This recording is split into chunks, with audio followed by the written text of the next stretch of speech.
Greetings, Moonlight citizens. This is your man on the moon here on Moonlight Kingdom Reviews. And we will be discussing, we'll be discussing, anatomy in this one.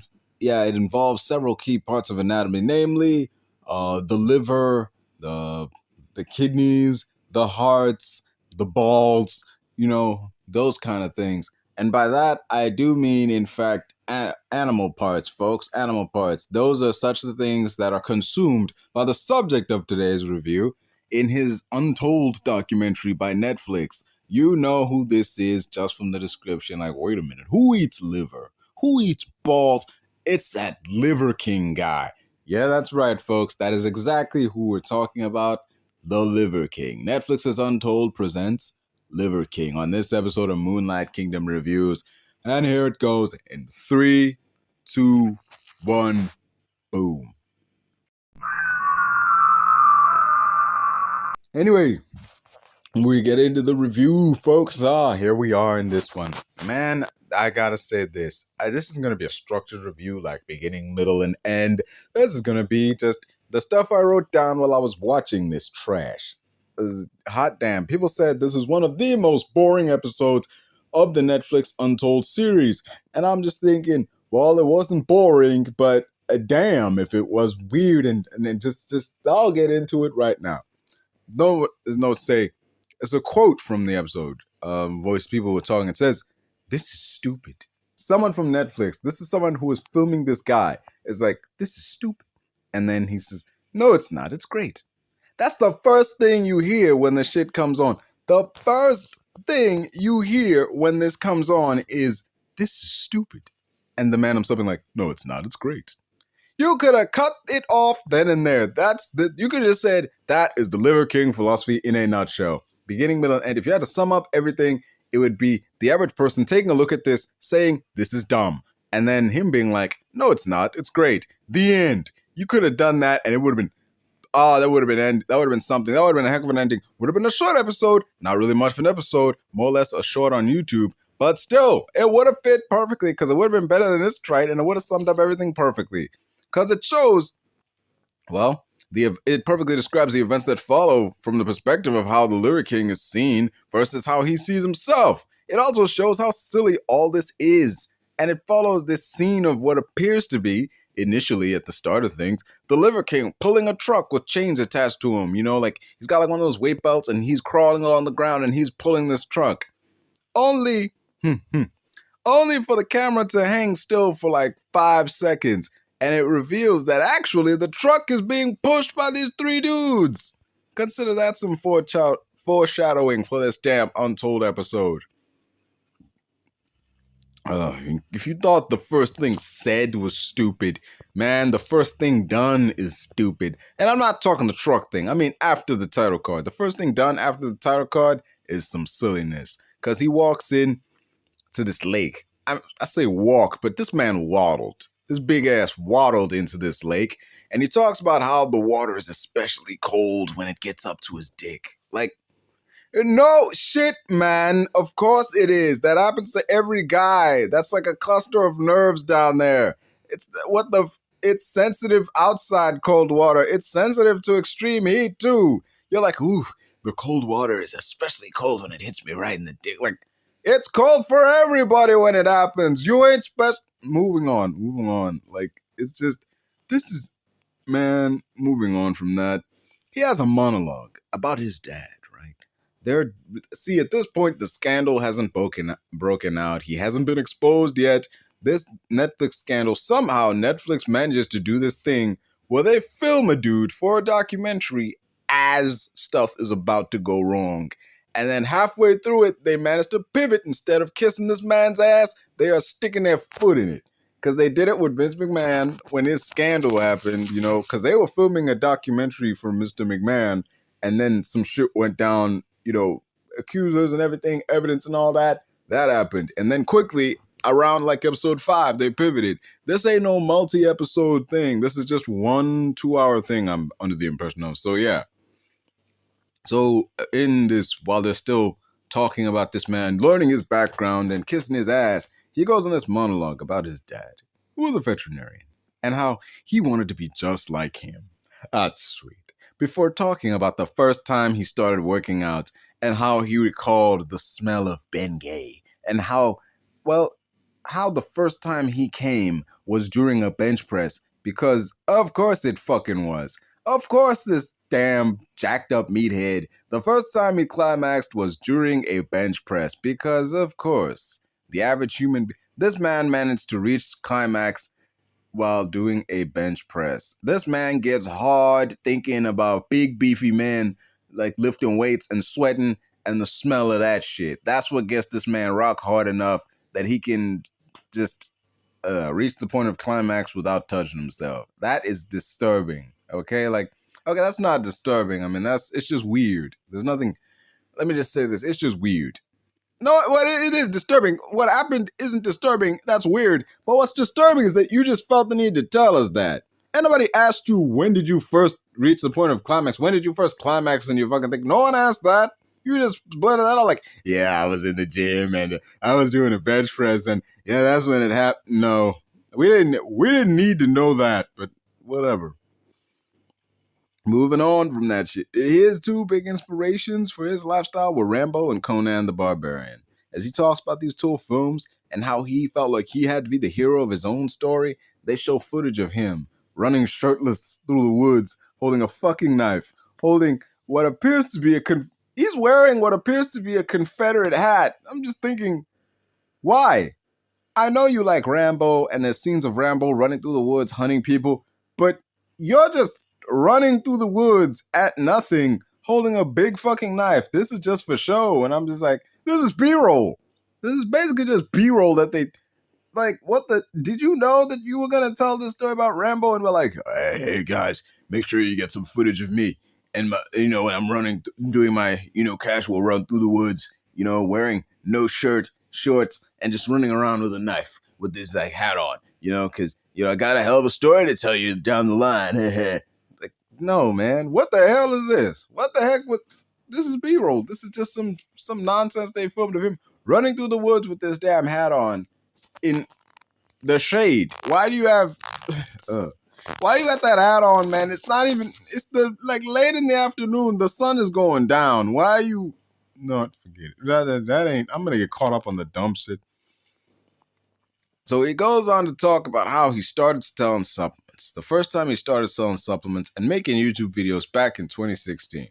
He was way smaller back then. And he was clean shaven with a buzz cut. He started using liver because he heard that in the past, like in the 1930s, liver was used as medicine. And there's all these testimonials from these people saying that the supplement he made, really helped them out.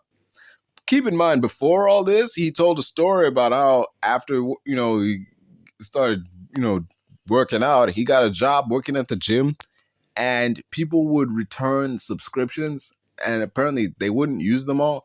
They were half empty bottles of like supplements and whatever they needed. So he would take those half empty bottles and he would go and sell them. So, yeah, this man been scamming people. Why you would admit that in what at the time was designed to make you look good, I don't know. You need a publicist, man. Look, not now. That's not going to do you any good. Too much has happened. But way back when, more than you needed a social media manager or more than you needed a personal chef, he doesn't have one. I think his wife does most of the cooking and he does like the meat and the beef and all that. But, way more than you needed all those other things and all those other people managing your account and your social media presence or whatever, you needed a publicist. Like, because I'm pretty sure, and maybe a lawyer. Yeah, you needed a lawyer before all this shit went down. Because they would have told you, hey, man, don't admit to a fucking crime on camera. Even if it was a really long time ago, you shouldn't do that. It's going to be used against you somehow. People admitting to committing crimes like, I don't know, selling prescription medication without a fucking license and then ripping people off, like selling them half-empty bottles of that shit, it's gonna speak negatively to your fucking character. You ran a scam. How do I know you're not running one now? But damn.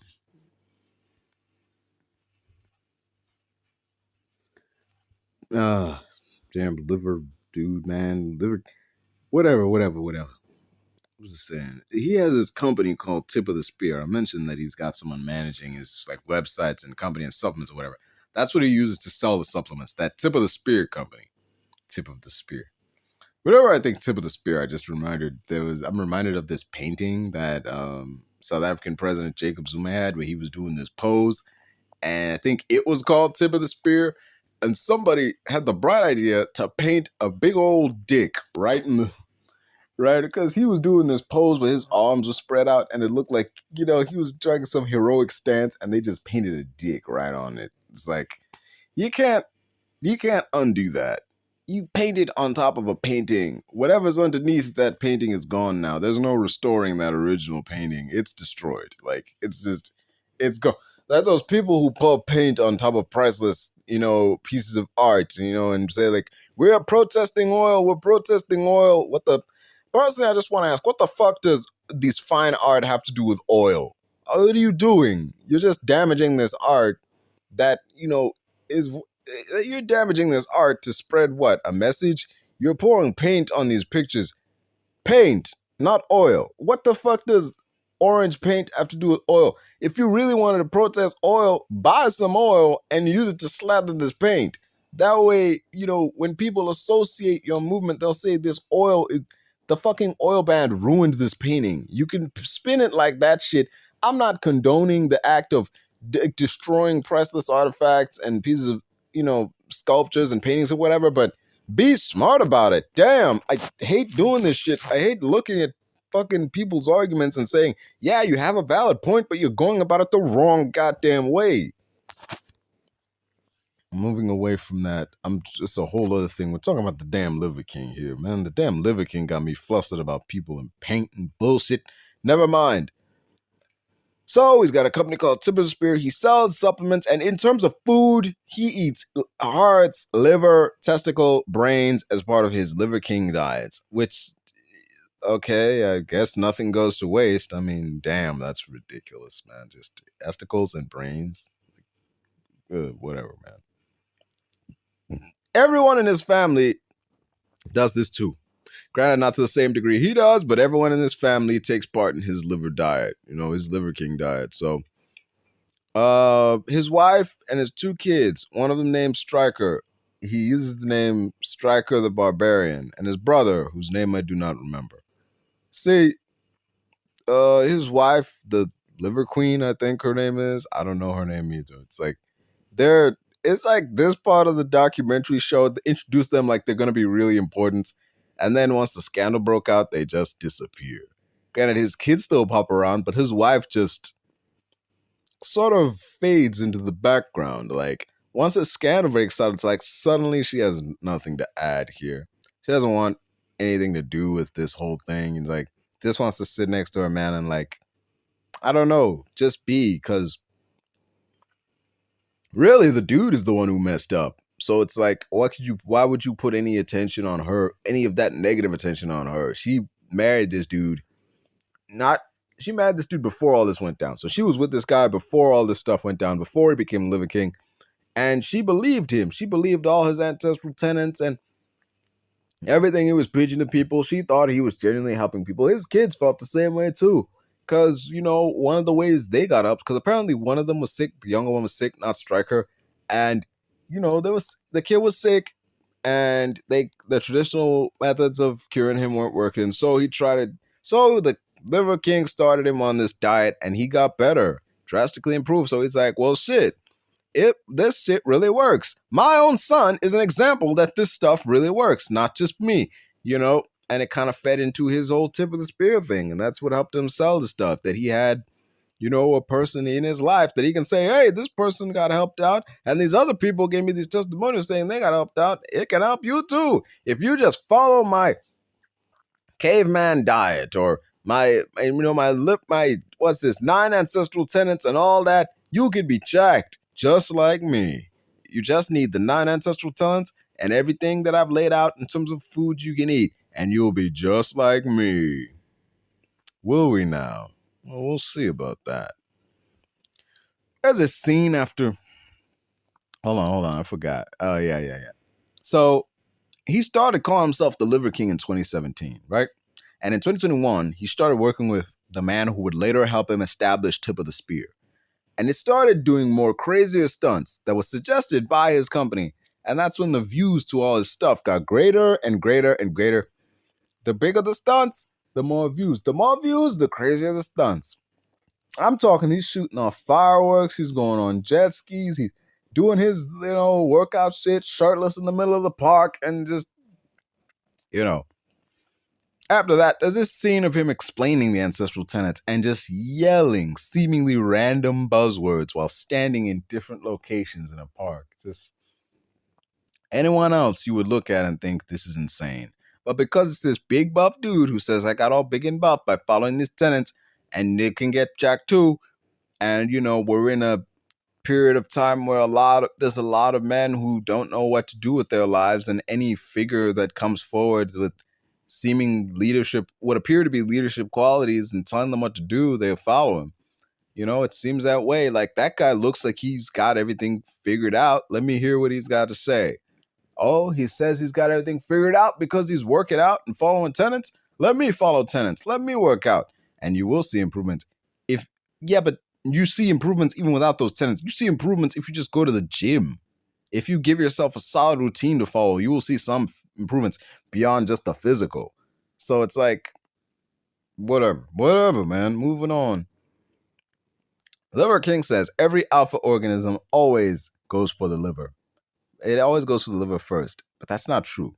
That is just not true. Every alpha organism always goes for the liver first. That's why he focuses in on the liver of an animal. It's like, bro, that ain't true. Some carnivores go for the neck to get the quick kill, or the ankle so their prey don't get away, though that's mostly the tactic of scavengers like hyenas and such. But still, they don't always go for the liver. Like, nah, man, that doesn't happen. They'll go for it after the animal's been downed, but not while it's still alive. All right? Certain animals kill their prey, then they go for the body parts, as opposed to going for the body parts of the damn thing still breathing. Whatever. We got a bunch of YouTubers talking about the Liver King. This is like as his success is reaching its nadir. Most notably, of all people, Logan Paul and his Impulsive podcast. And we also get Not Sam Wrestling, with Sam Roberts at one point. Once old Liver King takes off in popularity, he really starts to go buck wild filming videos. He's traveling the country, and we get some of these talking heads questioning if he's on steroids. Most notably, the guy Derek from More Plates, More Dates, a guy named Bravo, and Joe Rogan. Keep that in mind. Liver King and Joe Rogan, that's going to be a thing down the line.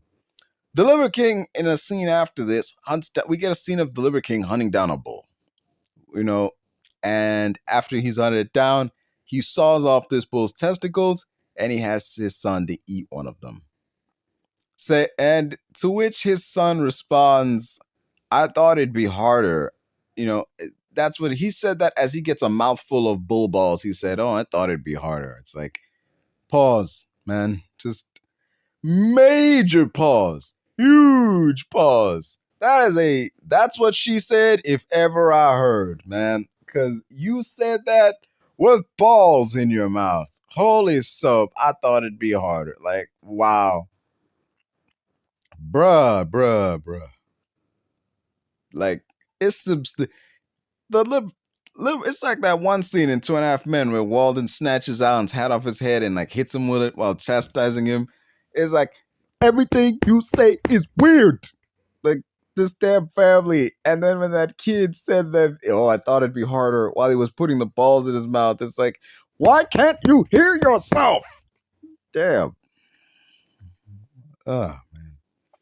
So we move ahead. November 2022.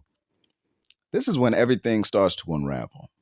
As his email leaks, and everyone who said that he did steroids felt vindicated, because this email had everything. It didn't just have that, oh yeah, Liver King takes roids. It had the amount of roids he would take. It's what kind of roids he would take, and the stuff he would take so you couldn't tell he was on roids. There's stuff to like even you out or like cycle you off or whatever. Everyone felt vindicated who was like, he's on steroids. But Logan Paul wasn't vindicated. Logan Paul was mad because he was like, yo, this dude sat here in my podcast and lied to my face. I asked him if he did steroids, and he lied. It's understandable, really, because dude lying to your face like that and you being like, hey, y'all, there to go, it kind of implicates you in that you helped spread the shit. And that was nobody's intention. So that's fucked up. You took this man on good faith and like whatever. So him coming in and feeding you a lie you had no reason to believe was false. So it's like, eh. Once his emails are leaked and the truth is out that he's been on steroids all this time, he films an apology in his house, sitting on this big chair, still not wearing a shirt. Oh, man. While he's doing his little apology, he has a bit of a cry about how ever since he was a kid, he's felt helpless. And even back there's splice footage of him as a kid, all scrawny and, skinny looking. He wasn't yet liverking. He hadn't yet discovered the gym. He hadn't yet had his first orgasm while bench pressing and surrounded by big sweaty dudes. That hadn't happened yet. He was still just a scrawny little kid getting picked on for being a scrawny little kid. And, well, he starts talking about like how that's what kind of motivated him to become big on some deep down level. And he's, in some deep down level, he's still that little kid who just doesn't want to be picked on anymore. And, man, fuck you. Fuck you. I get it. That I'm not trying to be harsh to people who are victims of bullying. Being a victim of bullying can have serious, long-lasting trauma that affects you for your whole damn life. And a lot of people don't get over it. But man, this isn't that. This wasn't a victim of bullying who got big so that he wouldn't get bullied anymore and then tried to inspire people to get big too. This is a dude who got jacked because he found out there was money in it. And then, once he got found out as the dude he was, I get it. He took steroids to get big. It's not like he's an elite athlete or anything. If he didn't have this lifestyle brand, if he wasn't selling supplements, who would care? Who would really care no one would care if he was taking steroids. But you not only took steroids, you lied about it. People were like, hey man, are you on steroids? Because you're abnormally large for somebody, you're abnormally large and lean. Not only large, but lean for somebody that, that's your size and doing as much working out as you do. Are you not on steroids? And he said, no. Just the ancestral tenets, man, and liver, and brains, and hearts, and bull testicles. The motherfucker turns into the Ultimate Warrior or some shit. Hey, whatever, man, whatever. That's some bullshit, man. He lied. Everybody believed it. People got on board. They ate his supplement. They followed his tenets. They were all fully on board. People started getting in shape like never before. And then it comes out this dude is lying. He was on the juice. You were on the juice, man. That just undercut everything you said. Everything you're preaching about clean living and ancestral tenets and tying back into your fucking caveman selves and all this eating and shit. Even if it's true, even if it does work, it doesn't now. It doesn't matter anymore. All anyone will see is, oh yeah, Liver King. That guy who took steroids and then said he wasn't on steroids. The guy who took steroids and just claimed that all he had to do was go to the gym and you'll be like him. The scam artist. That's all anyone will see now. You tainted your legacy. A legacy that hinged on you being this buff, masculine man that you presented yourself as, this man among men, this figure who just worked hard and put in the time to become the man that he is today. And it turns out you took a shortcut. Yeah, you still put in the work, but damn it, you speed tracked yourself, man. You took a shortcut, you took roids. You got bigger than, well, not bigger, but he got bigger after he was off the roids, but you got leaner and shit. You peddled a falsehood as if it was the truth. People don't fuck with that. This guy, Bravo, who's been on every now and then, who's been coming in intermittently, he calls him Liver Bitch. Charlie, aka Penguin Zero, says he's not sorry he did it. He's just sorry he got caught. And that pretty much fits the vibe of what's going on here. Personally, one of the things I enjoyed about this was this Bravo guy. I laughed when listening to him talking about, you're not sorry for all the shit you did and all the people you could have potentially hurt by making them eat fucking balls. It is like New Jersey Sopranos type of, it It was like Sopranos meets Jersey Shore. That's what that shit was, man. Like that got a chuckle out of me every time he mentioned the Liver King. He never called him Liver King. He's like you listen to me, liver man, or like liver bitch, or like whatever name he used, but he never once, not once, called him Liver King. He just said some shit like liver man or liver lord or what the fuck ever. Purposely misnaming someone. That's some tactics that people use to get under your skin. To be like, I'm purposely getting your name wrong because I know it's gonna drive you crazy. Like shit like that. But that guy was funny, man. Some Sopranos beats, fucking Jersey Shore type shit. Like, you're not sorry all the people you could have hurt. And the people you could have hurt by making them eat fucking balls. Like, just, that made me laugh. Whatever. Oh, shoot. Yeah, he was fucking, this guy. He goes on Piers Morgan.